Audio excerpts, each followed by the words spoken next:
इस कहानी की लेखिका है सोनिया सैनी। मोनिका 21 साल की नवयुवती थी। कैंपस प्लेसमेंट में उसे एक अच्छी आईटी कंपनी में जॉब मिल गई थी। उसकी शिफ्ट रात की तकरीबन 12 बजे खत्म होती थी। उस रोज भी अपना काम खत्म करने के बाद वो ऑफिस से निकली और अपनी साइकिल की मदद से रेलवे स्टेशन पहुंच गई। साइकिल को पार्क करने के बाद मोनिका प्लेटफॉर्म पर खड़ी होकर अपनी ट्रेन का इंतजार करने लगी। अचानक ही उसकी नजर रेलवे स्टेशन पर लगे एलईडी बोर्ड पर गई। रोज की तरह उसमें आने वाली ट्रेन का नाम और शेड्यूल आज दिखाई नहीं दे रहा था। डिस्प्ले बोर्ड की एलईडी बाहर बाहर जल बुझ रही थी। अचानक ही प्लेटफॉर्म की पावर सप्लाई कट गई और हर तरफ अंधेरा हो गया। कोई कुछ समझ पाता उससे पहले ही मोनिका की ट्रेन प्लेटफॉर्म पर आ गई। बिना देरी किए बाकी के पैसेंजर्स के साथ साथ मोनिका भी झट से ट्रेन में चढ़ गई। इस समय रात के 11:30 बज गए थे। आज ट्रेन में कुछ गिने चुने पैसेंजर्स ही दिखाई दे रहे थे। मोनिका ने अपने हेडफोन में लाउड म्यूजिक लगाया और आंखें बंद कर अपना सर सीट के बैक सपोर्ट में टिका दिया। कुछ ही देर में लाउड म्यूजिक होने पर भी दिन भर की थकान के कारण उसकी आंख लग गई थी। थोड़ी देर बाद उसका मोबाइल रिंग करने लगा। रिंग की आवाज से मोनिका की नींद टूट गई। स्क्रीन पर पापा का नाम फ्लैश हो रहा था। मोनिका ने फोन उठाया तो उधर से पापा की आवाज सुनाई देने लगी। मोनिका बेटा, ट्रेन मिल गई थी ना? हाँ पापा, मैं ट्रेन में ही हूँ, आप चिंता मत करो। कौन सा स्टेशन आ गया है? पापा की बात सुनकर मोनिका अचानक से आंख खोलकर अपने कोच में चारों ओर नजर दौड़ाती है। उसे अपनी आंखों पर यकीन नहीं हो रहा था। पूरे कोच में बिल्कुल अंधेरा छाया हुआ था। ना तो कोई डिस्प्ले दिखाई पड़ रहा था और ना ही कोई अनाउंसमेंट सुनाई दे रहा था। पापा, आई थिंक कुछ प्रॉब्लम है।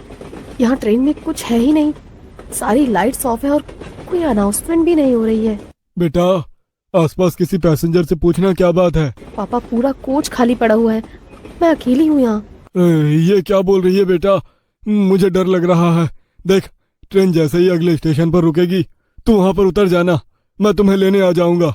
ठीक है पापा। मोनिका अब ट्रेन के अगले स्टेशन पर रुकने का इंतजार कर रही थी।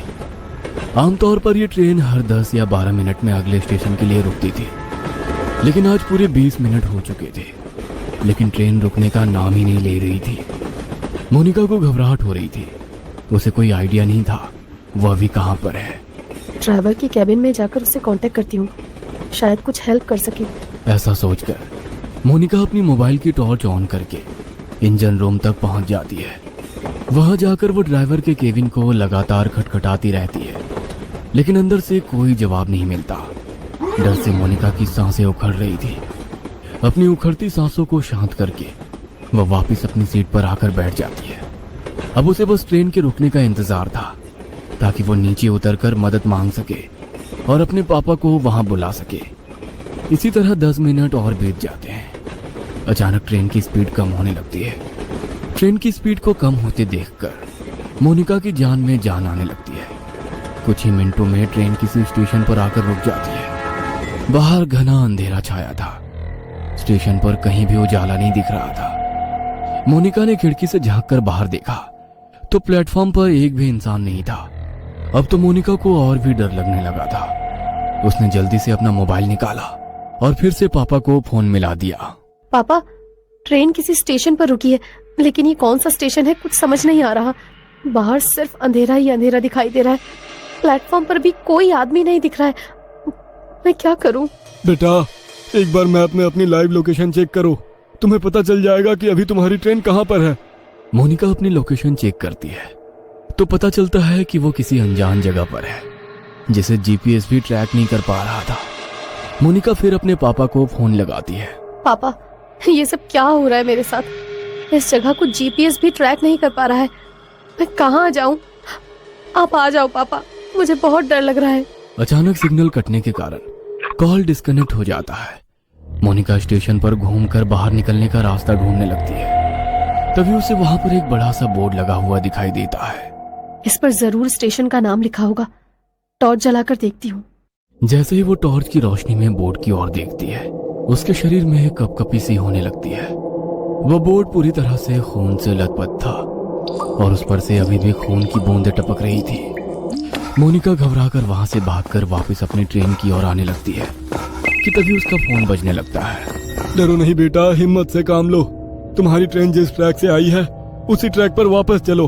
देखो आसपास कुछ तो होगा, कोई चर्च, कोई बिल्डिंग, कुछ न कुछ जरूर होगा। तुम कोशिश करो, जैसे ही तुम्हें कुछ भी दिखाई दे तुरंत मुझे बताना। मैं भी पुलिस से मदद मांगने की कोशिश कर रहा हूँ। आंसू पोंछकर मोनिका पापा के कहे अनुसार अपोजिट डायरेक्शन में भागने लगती है। ट्रैक पर हर तरफ अंधेरा ही अंधेरा छाया हुआ था। भागते हुए मोनिका को अपने पीछे कई सारे कदमों की आवाजें सुनाई दे रही थी। ऐसा लग रहा था कई सारे लोग उसके पीछे पीछे दौड़ रहे हो। मोनिका घबराकर अपने पीछे की ओर देखती है, लेकिन पीछे सन्नाटे के सिवा कुछ भी नहीं था। मोनिका पूरी ताकत लगाकर दौड़ती ही जा रही थी। अचानक ही उसके कानों में किसी की आवाज सुनाई देती है। ऐसा लग रहा था कोई गुस्से में उसका नाम पुकार रहा हो। मोनिका अब इतना ज्यादा डर चुकी थी कि उसके अंदर पीछे मुड़ने की हिम्मत भी नहीं बची थी। हाथ में मोबाइल पकड़े वह फ्लैश लाइट की रोशनी में दौड़ती चली जा रही थी। अचानक ही उसके दौड़ते कदम ठिठक कर रह गए। उसने देखा कि सामने पोल पर एक औरत उल्टी लटकी हुई थी।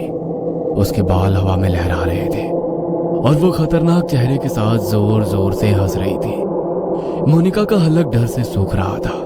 अब उसमें और आगे जाने की हिम्मत नहीं बाकी थी, इसलिए वो वापस स्टेशन की तरफ जाने के लिए मुड़ जाती है।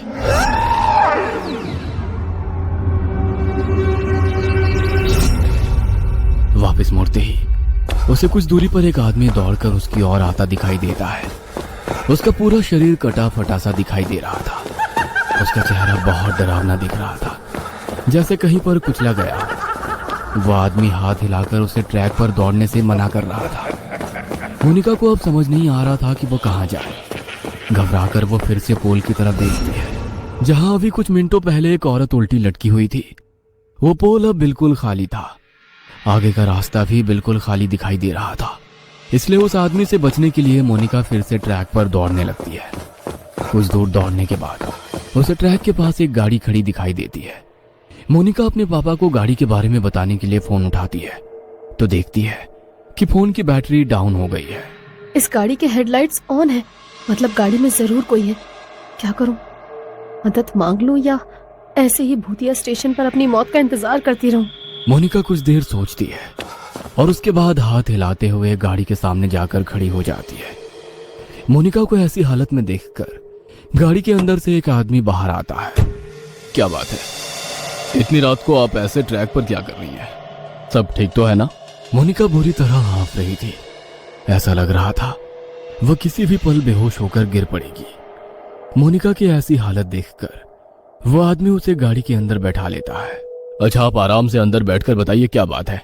पता नहीं क्या हो रहा है मेरे साथ। मैं न जाने कैसे इस जगह पर आ गई।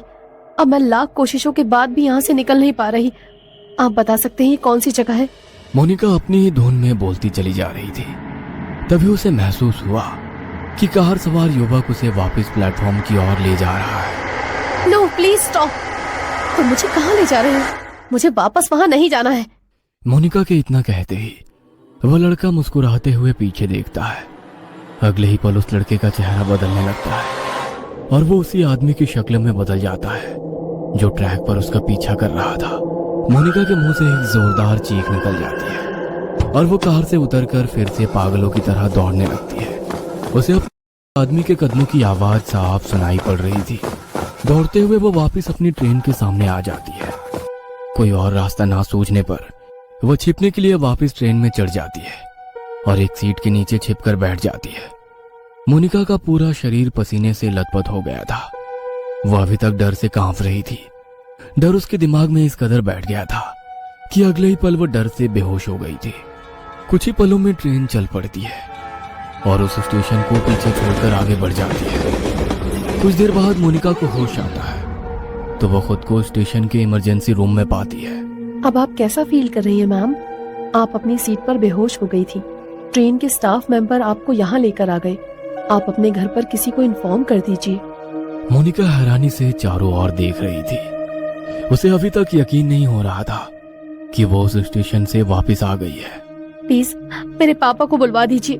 मैम, आपके फोन की बैटरी लो हो गई थी, मैंने चार्ज कर दिया है, ये लीजिए।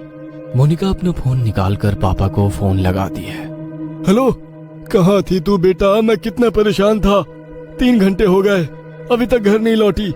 पापा, आप तो जानते हैं ना, मैंने आपको फोन किया तो था। बेटा क्या बोल रही है, तू है कहाँ? मोनिका पापा को अपनी लोकेशन भेज देती है।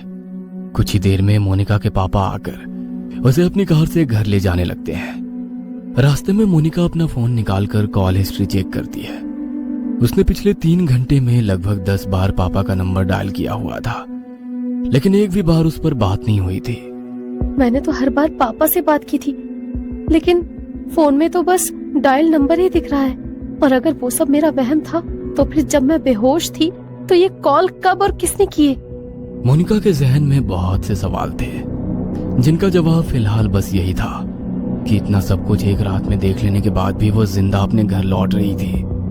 मोनिका पिछली रात की घटना को एक बुरा सपना समझकर भूल जाना चाहती थी कि तभी उसकी नजर अपनी गाड़ी के साइड मिरर पर पड़ती है। वो देखती है कि वही कटे पीटे चेहरे वाला डरावना आदमी उसकी गाड़ी के ठीक पीछे पीछे चला आ रहा